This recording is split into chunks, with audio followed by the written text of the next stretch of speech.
NASCAR Cup Series race in Atlanta Motor Speedway has officially concluded, and Christopher Bell picks up his first win of 2025 after NASCAR throws a caution about 1,000 feet away from the finish line. What's going on, guys? It's Daniel, and welcome back to our video. I just got done watching NASCAR Cup Series race in Atlanta Motor Speedway, the Am Better Health 400. We have quite a bit to talk about from this race. Let's go and talk about it. I am not going to beat around the bush. Let's talk about the end of this race and the final couple laps of this race.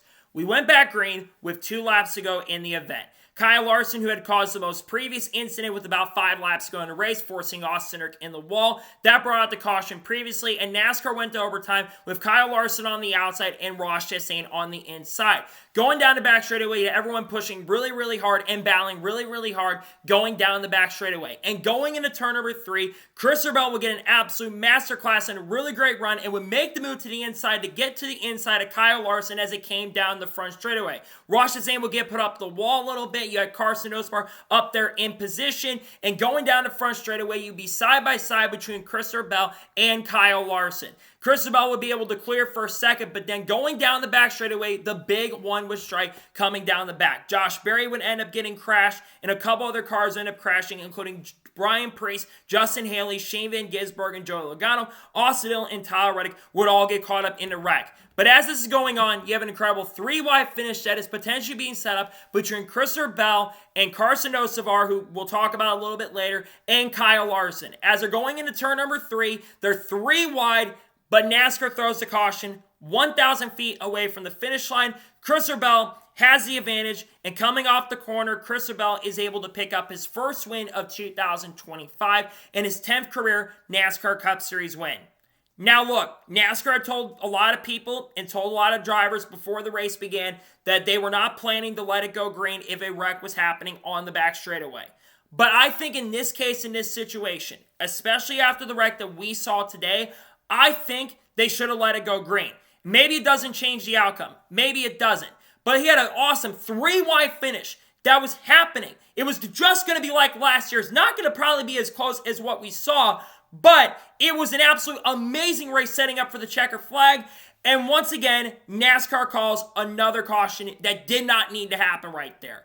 We got to start being consistent. You don't throw the caution yesterday. You let them race back to the checker flag. Then today, there's a 4-car crash, which wasn't as big as what we saw in the Xfinity Series race yesterday, and you decide to not let them race back across the line? Are you kidding me, NASCAR? What are we doing here? And I'm not fully blaming all the officials, but I'm blaming the media for causing a lot of this because the media was kind of behind NASCAR's decision. You say after Daytona, we probably should have let it go green when you had a wreck happening across the line with Eric Jones and Austin Center. And now you're telling me that we're not going to let him race back to the checkered flag? Come on now, especially after how small the wreck was and everyone pretty much got through the big wreck. You're telling me that we had to throw a caution right there. Let him race back across the line. Then go ahead and bring the officials out. I get it and understand it was on the back straightaway, but there's going into turn number 3 for crying out loud. You could have let them race back to the line. I'm not mad about the guys who won. I'm just frustrated because it seems like every single week we're having some sort of stupid officiating blunder, and it's frustrating because this race was really good today. Just wanted to get that out. I can't believe NASCAR screwed up once again with another stupid call. It just frustrates me being a fan of the sport for nearly 20 years, seeing stupid stuff like this. There needs to be a massive major overhaul on the officiating because there's just so much frustration to have with the sport right now, and that was one of the stupidest things I have seen in a long time. Not the stupidest, not as bad as what we saw last year in Martinsville, but still really frustrating that it ends like that after what was one of the best races I've watched this year. So now we'll talk about the overall race as a whole, and let's talk about the top finishers of the race. First, the guy who won the race, Christopher Bell. I want to congratulate Christopher Bell. Christopher Bell today had a really solid run, got himself in the right position and right time, was up front at the end of the race. Christopher Bell has not won in nearly a year. It's the first win for Joe Gibbs Racing since going all the way back to June of last year at New Hampshire. Really happy for Christopher Bell, his 10th career NASCAR Cup Series win. I believe he becomes, the 66 or 67 driver in the history to have 10 career wins. So congratulations to Christopher Bell. I think he's going to have a big year this year, but I didn't expect him to win a super speedway. So really glad for Christopher Bell. He finishes in first. Carson Osbar finishes second. He does get a runner finish, and he had a really good run today, but he did not make a lot of friends on the racetrack. He got Kyle Busch angry. Ross Chastain looked to be pissed off him for the race, and not Kyle Larson, but Ryan Blaney was definitely very pissed off on the radio. He needs to clean this up going forward. Otherwise, he's going to have to apologize to the drivers in a driver meeting like Ernie Irvan did back in 1991. No denying that Carson Hocevar had a really great run today, but unfortunately for Hocevar, no chance and opportunity to win. Still a really great run for Hocevar. I think he's going to win a race at some point in the future, but he kind of caused some of the incidents. He caused Ryan Blaney to spin at one point in this race. Still, though, a great run for Carson Hocevar. Kyle Larson finishes third. Kyle Larson was probably having his best super speed run he's ever had. He actually won a stage today, which was really impressive. But he caused one of the wrecks at the end of the race. He kind of came up the track going into turn number 1, kind of forced Cindric in the wall. His spotter told him, "You're clear, you're not clear, you're not clear." Kept coming up the track, wasn't listening to his spotter, and put Austin Cindric in the wall. His teammate William Byron will get collected in the wreck. I like Kyle Larson a lot, but that was clearly on Kyle Larson. We know Larson has not been that great at super speedways. A lot of times Larson, and it seemed like he took a little bit of responsibility after the wreck, but that was clearly on Kyle Larson. There's no denying that. That was really, really bad on Larson's part. And Larson's had an issue with that at times where Larson can cause these wrecks and incidents, so I'm going to put more blame on Kyle Larson than anybody else. It was still a really good run for Larson, but it will be overshadowed by some of the wrecking. But hey, at least he finished in the top 5 at a super speedway, so there's at least something there. Ryan Blaney finished 4th, was in position to win the race. I picked him coming to weekends. I thought Ryan Blaney was going to be a major factor to go to victory lane. Just not enough at the end of the day to go and win, but he does get another solid run. Got a top 10 last week at Daytona. Comes home in the top 5, finishing 4th. Really great run for Ryan Blaney. Ricky Stenhouse Jr. finished 5th. He did cause one of the incidents in this race. He caused Chase Elliott to crash in the outside wall because Stenhouse could not control his car today in the race, forcing Chase Elliott into the outside wall, collecting Brad Keselowski with around 100 laps to go. But still a good recovery for Stenhouse to get a solid top 5 finish. Good run for him. Denny Hamlin finished 6th. He ran to the wall one point in this race and still comes home with a very solid top 10 finish in 6th. Really good run for Denny Hamlin, who comes back and gets a good run after getting crashed out at the Daytona 500 last week. Hamlin was quiet most of the early portion of the race, but comes home with a top 10 finish. Kyle Busch finished 7th.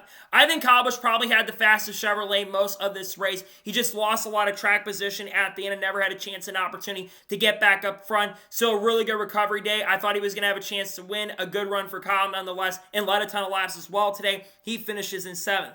Ross Chastain finished 8th. He got put in the wall pretty much at the end of the race by Carson Hocevar. Chastain had a really good car at the end of the race and was one of the strongest cars in the field. Thought he was going to have a chance and an opportunity to hold on. Made some really aggressive, really impressive moves. This one team is going to be strong this year, in my opinion. A solid run for Ross. He finishes in 8th.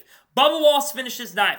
Good run for Bubba Wallace today. He was probably the fastest Toyota for majority of this event. He looked to be the only Toyota that really could keep up with the Penske cars most of the day. He had a really strong car, just not enough to go to victory lane, but his first top 10 of the year, and first, I think, of respect of many. He led some laps as well today. Good run for Bubba Wallace in 9th place. And John Nemechek, another solid run, comes home with a top 10 finish in the 42 car. His second straight top 10 of the year. Good run for John Hunter in the 42.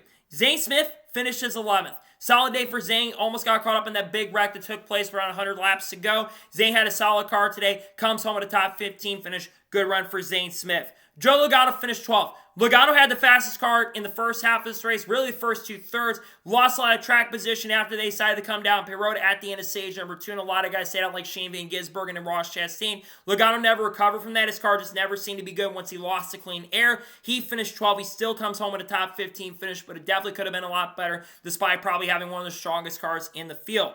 Michael McDowell finishes 13th. He was 6 laps down at one point in this race and has the record now, I believe, for making up the most laps and still finishing on the lead lap. An incredible comeback for the driver of 71. A great day for McDowell, all things considered. They have to break, I think, something in the powertrain, I'm pretty sure, that cost him a shot at a great finish, but he does come home in the top 15.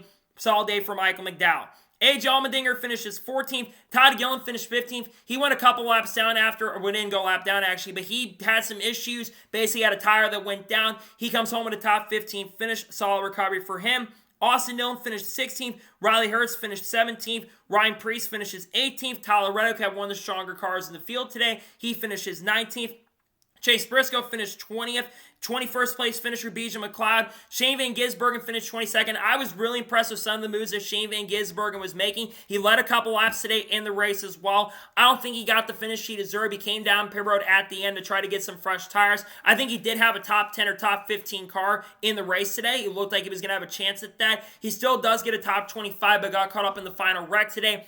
He finishes 22nd. Justin Haley finished 23rd, also got caught up in the wreck. Josh Berry finished 24th, but I want to give a pretty big shout out to Josh Berry here. Josh Berry put together probably his best performance he's ever put together in his NASCAR Cup career. I think he led almost 50 laps in this race, I'm pretty sure, which I think is almost the most he's led in a single race ever. He looked like a superstar out there. Had a car that was up front all day. He looked better than Harrison Burton had been in that car. Harrison, of course, got to replace Haley Deegan this year. Josh had a really solid car. He finished inside the top 25. Good run for Josh. Unfortunately, got caught up in the wreck, but I was super impressed with the driver of the 21.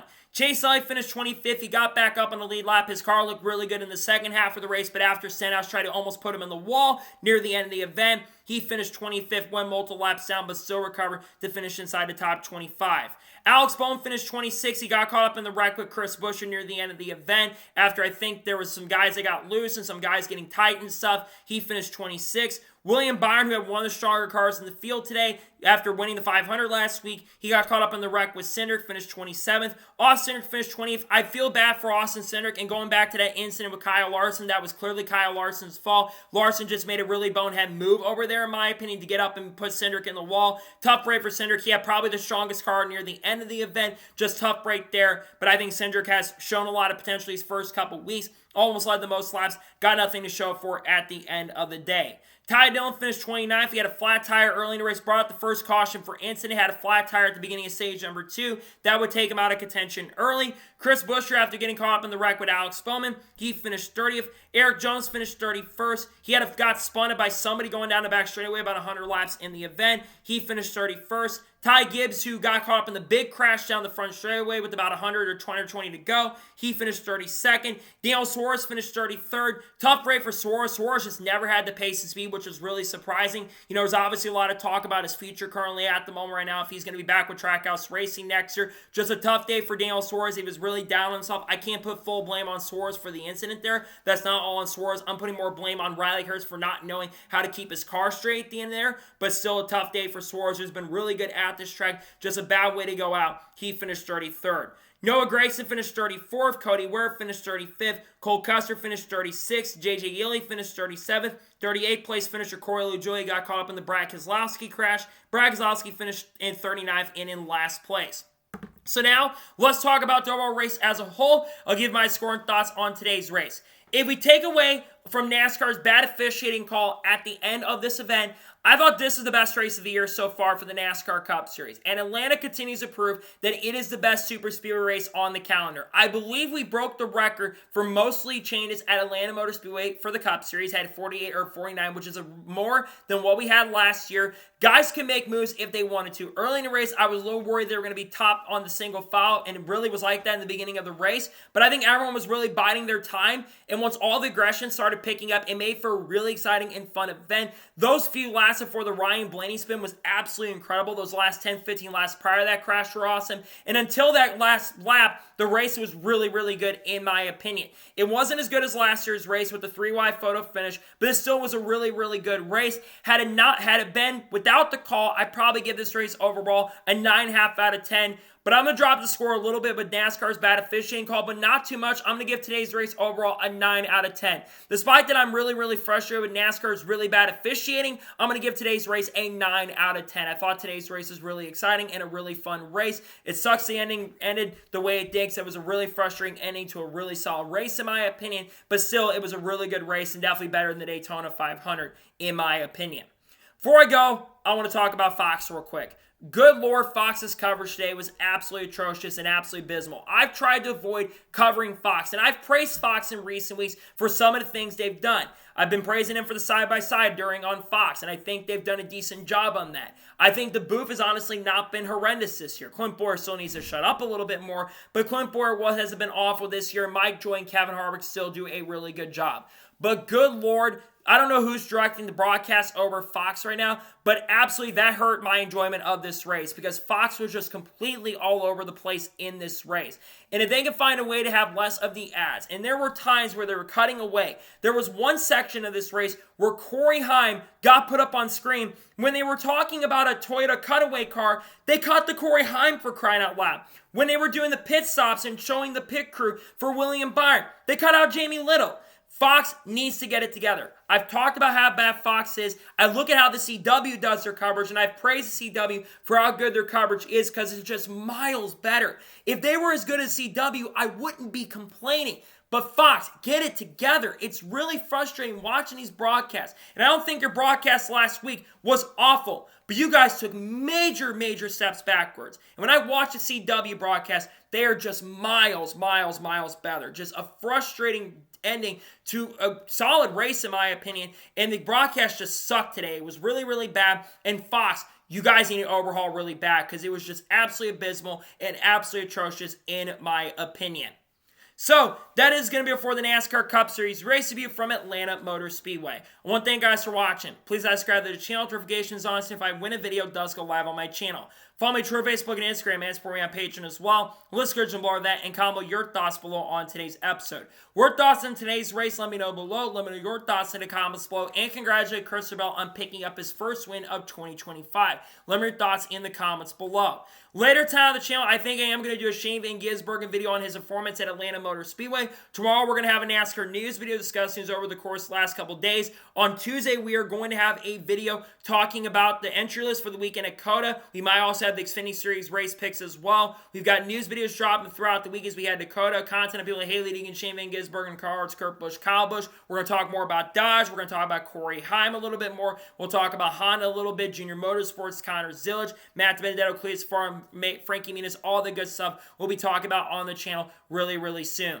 So anyways, like I said, I want to thank you guys for watching today's episode, and I'll see you guys next time for more great, awesome NASCAR content and other motorsports content on the channel like this. Take care, everybody.